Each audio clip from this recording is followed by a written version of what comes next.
Hey, ARESxGOD here, and it's time to talk about Jujutsu Kaisen, which is finally back. And we have the school event starting. Also, the curses might be getting involved. They have something planned. And Gojo being Gojo with all of his usual shenanigans. Even planning to fix global warming somehow, because why not? So, let's get into it. Now, after the last episode in 2020, before the break, finally reach a semi-conclusion with the curse battle with Yoshino, with what happened with Mahito and everything, and now we have a bit of the aftermath as to what happened. But on the curse side, we have Jugo in an onsen over there smoking. I like that quite a lot. I was laughing my ass off when I saw that in the first scene of the episode. Him smoking a human pipe brain of sorts that was still alive. Like, imagine being turned into a pipe and somebody smoking. I couldn't stop myself from laughing. Probably Mahito was the one who made it for him. But yeah, pretty unusual pipe to say the least. Now, also have Mahito and Geto joining, talking about what happened, how they're gonna proceed forward. And it seems their plan is to gather all of the fingers and offer them to Sukuna to usher in the Age of Curses again. They even want to get the fingers that the Jujutsu Tech School has. And Geto seems to be planning something bigger. Still very suspicious about him. What exactly compelled him to betray the school? What is his connection to the school? There are a lot of questions surrounding Geto. And even Mahito, I like that he admitted that Sukuna and Yuuji are his natural enemies. Even Jogo mentioned that Mahito wasn't looking very good. Now, we'll see. Maybe they're gonna interfere with the school event. I don't know, probably. We'll just have to wait and see. Now, on the other side, we have Nanami and Gojo still a bit worried about Yuuji with everything that happened. Mainly his mental well-being with what he went through. Even Gojo wasn't expecting the events to unfold the way they did with Yoshino. What happened to him? They're even keeping the finger that Yoshino had in his house hidden from him, just not to add more stuff onto Yuji's mind, because he'd blame himself, and they're completely right about that. Now, they also have to pay attention with him coming back because of the higher-ups still planning to kill him, even more in this episode. And this is where Gojo's big plan to fix global warming comes in, because of course, why not?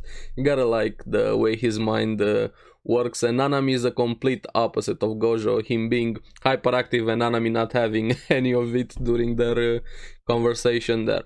Now, Gojo wants to make Yuji's comeback this big surprise to fix everything, global warming even, because Gojo being Gojo, and make it a big event for when he comes back.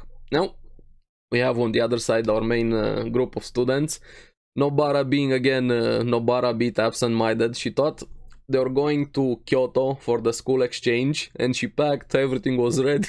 Meanwhile, she was the only one who misunderstood the situation, and of course, she was blaming everybody else except herself, even blaming Yuta, which we still haven't really met. Everybody saying he's this overpowered student, strongest, even won the previous event.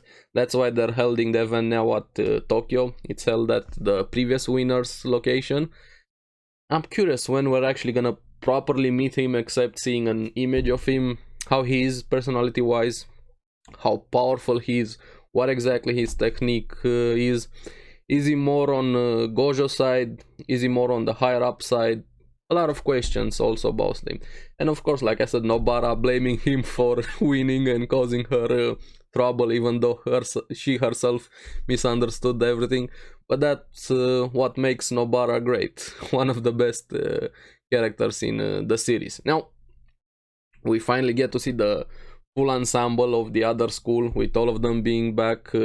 Aoi, Mai, the new ones, Momo, this weird robot guy, Mekamaru, Kamo seems to be the leader of the students in a way. Yori seems to be their teacher, sort of like the same position as Gojo, and there's some history between them. Yori kind of not really likes Gojo, but there's something more there happened between them, maybe some romance or something in the past. They definitely know each other, and that's why she has some antagonistic shenanigans against him. And this is where Gojo make his entrance, of course, bringing charms for everybody, distracting them. And his big plan is to have Yuuji in a cart box over there and reveal, like, out of a cake at a birthday party. But it doesn't really work out. Yuuji makes his grand entrance. Nobody is happy about it. They were even a bit annoyed that he was back the way they first reacted. Of course, he was in a good spirit, but was the complete and opposite reaction that Yuuji was expecting. He thought everybody was gonna be happy that he's back. Even the other students from Kyoto weren't really feeling the moment, so to say, with everything that Gojo had in mind. But the biggest surprise faced was the director from the other school, Gakuganji. He was shocked and visibly annoyed at what Gojo did, that he saved and brought back Yuuji and that Yuuji is still alive. And I like that Gojo kept pushing his button instantly, instantly getting in his face. I like Gojo for doing that. Gakuganji needs a kick in the ass from time to time. He's an old traditional, so to say, stuck in his ways. Now, finally have the school event starting, Yuuji joining the team, but getting bullied and teased a bit, even being made to carry a frame of a portrait for his death, even though he was still alive. So they're having fun with him being back. Now, Nobara was the one who was mainly taking it out on him. And even Maki asked for the knife back for Slaughter Demon that Gojo gave him. Apparently it was hers. It's broken, but Yuuji of course put the blame on Gojo, telling Maki that he still has it. I don't know what Maki is gonna do, but we'll have to wait and see. And this is where things are getting more complicated, because like I said, nobody is really a fan of Yuuji being back from the higher ups, besides the shenanigans and teasing of him. We have Gakuganji, the director. He went out directly and said to the students from his school to kill Yuuji. He wants him dead, do everything, make it like an accident during the event. Is this curse race to see which team can kill the most curses and the fastest. But I don't know how really is gonna work out, especially since there's some discord in his school with Aoi Todo. He was the only one who was openly against it. He wasn't really willing to take that order, even went against the director, the other students, but of course he played it like he wanted to go back and record his favorite idol show, Takada-chan. But I have a feeling he's more honorable than the other students. And Miva, also the cute girl who has a crush on Gojo, wasn't really feeling it. Kamo, he was the one who was pushing them forward to do the mission they've been handed by the director. I don't know, seems things are gonna escalate from this normal school event, are gonna get a lot more serious, and I'm super excited for it, all of the fights that are gonna happen. And they're also gonna have to be very careful with Inumaki, the guy who always speaks in the fish patterns with the curse speech power to protect others. Now, is Yuta also gonna make an appearance? What role is he gonna play in this school versus school event? Yeah, next week is gonna be very, very interesting. Everybody from the other school seemingly going after Yuuji. And I gotta give credit to Megumi. He was the one who took time, seeing that Yuuji was acting different with what happened, sensing there was something more that went down. And he was the one who gave credit, telling all of the other team members that if anybody fought him without curse power, Yuuji would be the winner. A statement how much faith he has in Yuuji and his normal power, which we still haven't gotten an explanation. Why is he so physically strong, besides having Sukuna inside him. Even before that, he was able to punch, run. Even in the first episode, we've shown he was this Olympian athlete. We still have no idea why he's so powerful and why he's able to contain Sukuna. Now, we have Iori and Gojo, this conversation, a bit of bickering back and forth between them. And they're talking about investigating a traitor, maybe Geto.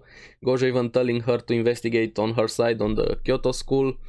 And there's definitely something more going on between them or happened in their past. Because you can feel the chemistry there, or I can't place my finger, but something happened between them. Hopefully it's gonna get revealed, because they kind of work together.